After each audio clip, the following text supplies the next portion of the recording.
Hi guys, thank you for watching again, and for those who are new, welcome here.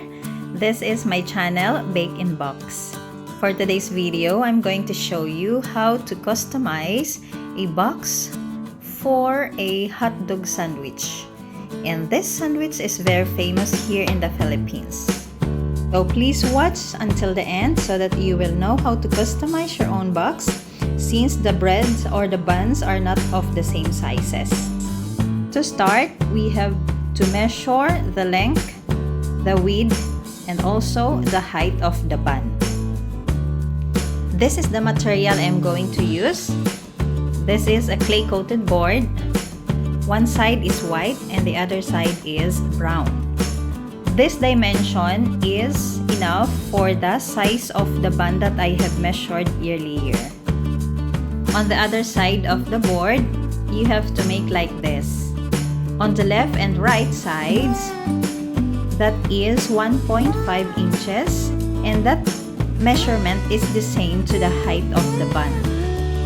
And in the middle, that is 7 inches, and it's the same to the length of the bun.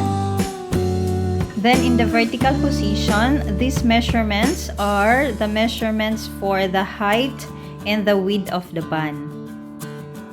And guys, in order to make the box a bit slanting like this, you have to do this on both sides of the board.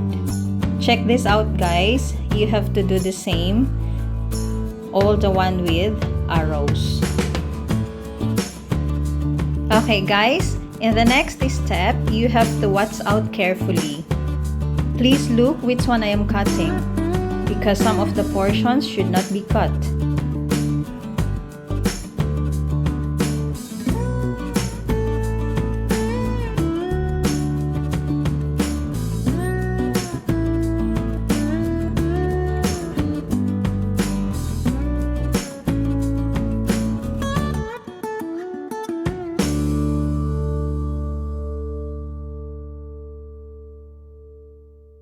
This one guys, you can omit it.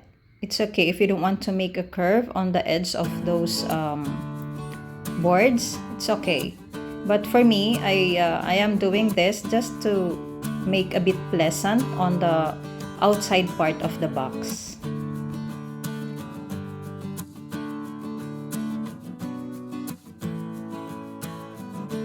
Okay, now it's done. And next is, I'm going to score it. Scoring all the lines that you see in the middle will make it easy for you to assemble the box.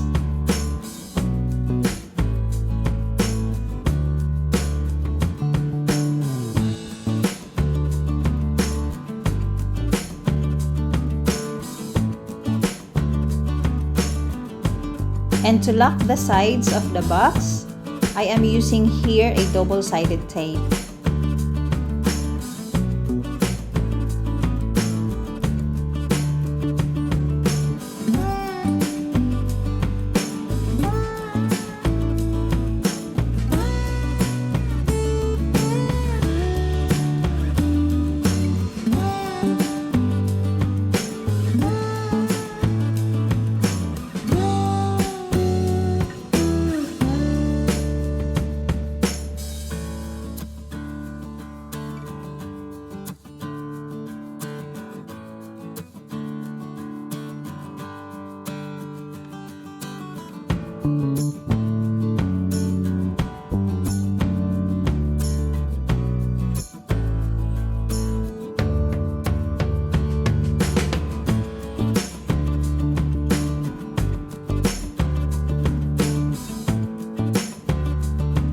Okay, it's done. And now here in the middle, I'm going to cut some portions to insert the cover of the box in order to lock also once you already put the sandwich inside.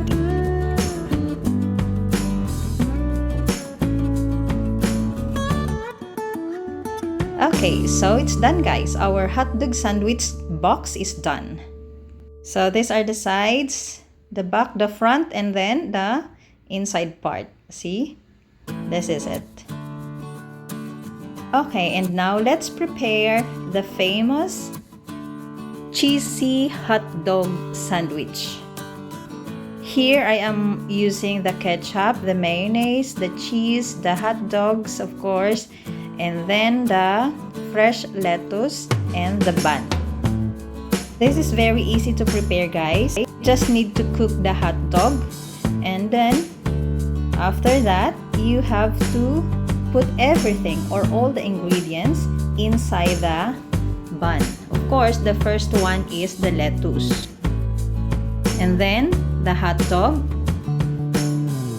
And put some ketchup on it. And then the mayonnaise.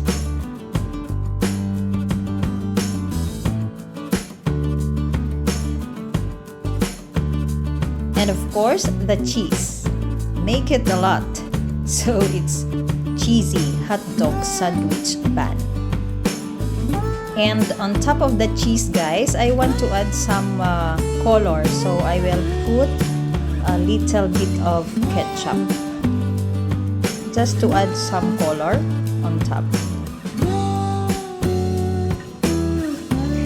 Okay, so here is now our cheesy hot dog sandwich on a box.